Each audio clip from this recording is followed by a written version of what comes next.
Willkommen bei Wow Spoken German.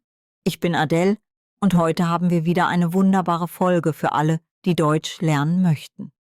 Bevor wir anfangen, schreibt uns in den Kommentaren, ob ihr schon einmal beim Optiker wart. Habt ihr auch eine Brille oder Kontaktlinsen? Wir freuen uns auf eure Antworten. Und jetzt zu unserem heutigen Thema. Peter, du warst neulich beim Optiker, oder? Ja, Adele, genau. Ich war letzte Woche beim Optiker und es war wirklich eine interessante Erfahrung. Ich musste endlich neue Brillengläser kaufen, weil ich beim Lesen und auch beim Autofahren immer schlechter gesehen habe. Alles wurde so unscharf. Es war wirklich Zeit für einen Teil neuen Besuch. Oh, das kenne ich gut. Ich hatte vor ein paar Monaten dasselbe Problem. Alles war verschwommen, besonders abends. Wie war das bei dir? Bist du einfach so in den Laden gegangen oder hast du vorher einen Termin gemacht? Ich habe vorher angerufen und einen Hanbia-Termin gemacht. Beim Optiker ist das meistens so. Man braucht einen deftigen Termin für den Sehtest. Ich habe die Nummer von meinem Optiker gesucht und dann angerufen. Die Frau am Telefon war sehr freundlich und hat mir sofort einen Termin für den nächsten Tag gegeben. Das ist praktisch. Ein Sehtest klingt vielleicht ein bisschen kompliziert, aber es ist eigentlich ganz einfach, oder? Für unsere Zuhörer, könnt ihr uns beschreiben, wie ein typischer Sehtest beim Optiker abläuft? Das ist sicher nützlich für viele. Natürlich. Also zuerst bin ich reingekommen und habe mich an der Rezeption angemeldet. Die Mitarbeiterin hat meine Daten aufgenommen, Name, Geburtsdatum und ob ich schon einmal eine Brille hatte. Dann habe ich kurz in der Wartezone gesessen und mir die vielen verschiedenen Brillengestelle angeschaut. Es gibt so viele Modelle und Farben. Ja, die Auswahl ist immer riesig. Ich erinnere mich, dass ich beim letzten Mal fast eine Stunde damit verbracht habe, das perfekte Gestell zu suchen. Aber zuerst der Sehtest, richtig? Wie ist das genau abgelaufen? Genau. Der Optiker hat mich dann in einen kleinen Raum gerufen. Dort gab es eine spezielle Maschine, ein Autorefraktometer, glaube ich, heißt das. Man schaut in die Maschine und sieht ein kleines Bild, zum Beispiel ein Haus oder einen Ballon in der Ferne. Die Maschine misst dann automatisch, wie gut die Augen sehen. Das dauert nur ein paar Minuten. Interessant. Und dann kommt der klassische Teil, oder? Mit den Buchstaben an der Wand? Ja, genau. Der Optiker hat mich gebeten, auf eine Tafel an der Wand zu schauen. Oder manchmal ist es auch eine Leinwand mit einem Projektor. Auf der Tafel sind Buchstaben in verschiedenen Größen. Man liest die Buchstaben laut vor, von oben nach unten. Die oberen Buchstaben sind groß und die unteren werden immer kleiner. Ich konnte die kleinen Buchstaben ganz unten nicht mehr lesen. Das war das Problem. Das klingt bekannt. Und hat der Optiker dann gleich die richtige Stärke für deine neue Brille gefunden? Er hat noch einen weiteren Test gemacht. Er hat mir eine spezielle Brille aufgesetzt, so ein Gestell mit vielen Gläsern drin, die man wechseln kann. Dann hat er verschiedene Gläser ausprobiert und gefragt, ist es jetzt besser oder schlechter? Sehen Sie die Buchstaben schärfer mit diesem Glas oder mit dem anderen? Das war wie ein Spiel. Ich musste immer zwischen zwei Optionen wählen. Ah, das ist das Voropter. Ich finde diesen Teil immer faszinierend. Man merkt sofort, wenn man das richtige Glas gefunden hat, plötzlich ist alles so klar. Wie hat sich das für dich angefühlt, als du das richtige Glas hattest? Es war unglaublich. Auf einmal konnte ich alles so scharf sehen. Die kleinen Buchstaben unten auf der Tafel waren plötzlich perfekt lesbar. Ich habe sogar gelacht, weil es so ein seltsames Gefühl war.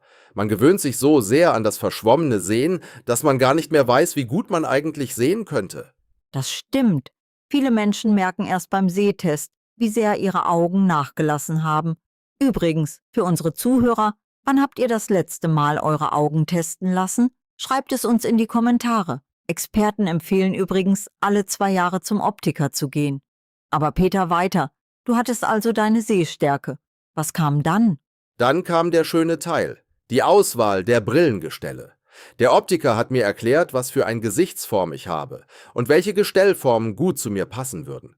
Ich habe ein ovales Gesicht, also hat er mir gesagt, dass viele verschiedene Formen gut aussehen würden. Eckige, runde oder ovale Gestelle.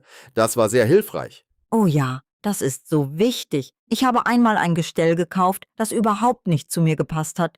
Ich sah aus wie meine Großmutter. Seitdem frage ich immer nach Rat. Welche Gestelle hast du anprobiert? Ich habe so viele verschiedene ausprobiert. Zuerst habe ich ein großes, eckiges Gestell in Schwarz probiert. Das war sehr modisch, aber ich fand es zu auffällig für meinen Geschmack.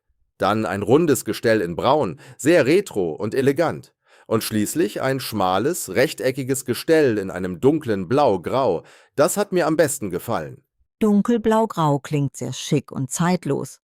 Haben die im Laden geholfen oder musstest du selbst entscheiden? Die Mitarbeiterin war wirklich toll. Sie hat mir ehrlich gesagt, was gut aussah und was nicht. Sie hat sogar meine Freundin gefragt. Zum Glück war sie mit dabei. Meine Freundin hat sofort das blau-graue Gestell gewählt. Frauen haben da ein besseres Gespür, glaube ich. Ha, das stimmt oft. Ich nehme das als Kompliment. Aber sag mal, was ist mit den Gläsern selbst? Es gibt ja so viele verschiedene Arten. Normale Gläser, entspiegelte Gläser, Gleitsichtgläser. Das kann man schnell den Überblick verlieren. Ja, das war tatsächlich ein bisschen überwältigend. Der Optiker hat mir alles erklärt. Für mich kamen normale Einstärkengläser in Frage, weil ich nur beim Lesen und in der Ferne Probleme habe, aber nicht beides gleichzeitig brauche. Bei älteren Menschen wird oft ein Gleitsichtglas empfohlen. Das hat oben eine Stärke für die Ferne und unten eine für die Nähe. Ich brauche das noch nicht, zum Glück. Gut für dich. Und was ist mit der Entspiegelung? Das ist doch heutzutage Standard, oder? Genau, der Optiker hat stark empfohlen, eine Entspiegelung zu nehmen. Das kostet etwas mehr, aber es lohnt sich wirklich.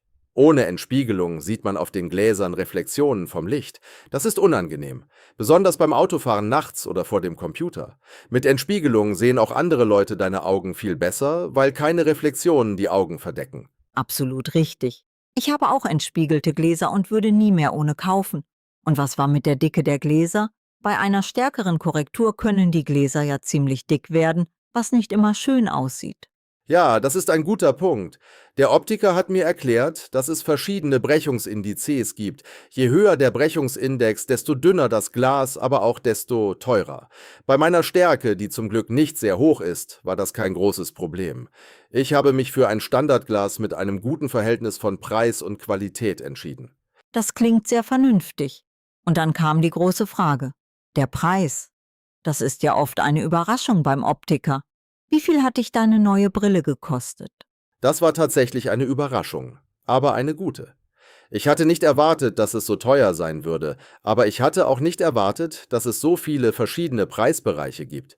Das Gestell hat etwa 150 Euro gekostet und die Gläser mit Entspiegelung nochmal ungefähr 120 Euro, also insgesamt etwa 270 Euro. Das ist schon eine Investition. Ja, eine Brille ist keine billige Anschaffung.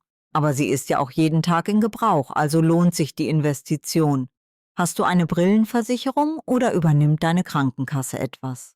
Leider übernimmt die gesetzliche Krankenversicherung für Erwachsene meistens nichts mehr, außer bei sehr starker Sehschwäche.